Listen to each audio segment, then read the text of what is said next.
And we're back to learning Illustrator in here, day 192. Let me show you the 3D lighting effects. We'll start with an ellipse. Hold shift when I drag it, then effect 3D and materials. We're going to use inflate.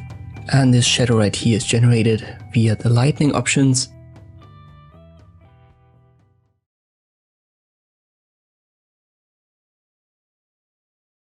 You can directly left click and drag here in this preview window to adjust the lighting.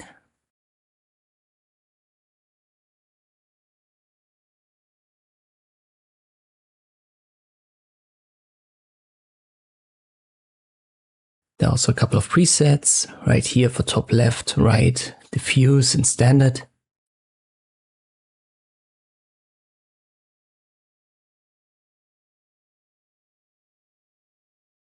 And for the specific light, you can adjust intensity. The other ones here, rotation, height, softness. This once again adjusts basically the position of it.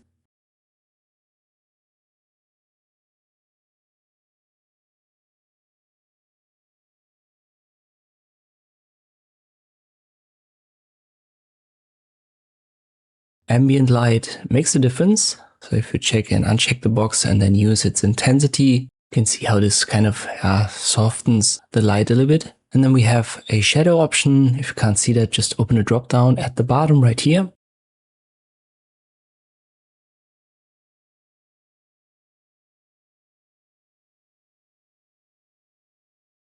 For the most part, you don't want to have it right here cut off. So go to the max for the shadow bounce. And there is also an option for below object instead of behind object. The final option that we've got here is we can actually add multiple light sources to an object. If we scroll back up, you can see by default this is light 1. And if you click on the plus sign right here where it says add light, you can add more. And once more, you can left click drag on the preview window to adjust the position. And in this case, then obviously the shadow doesn't make sense anymore, so let us get rid of it.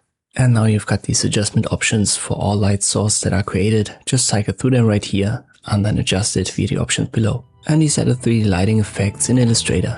I hope this video was helpful. Thank you for watching and I'll see you next time.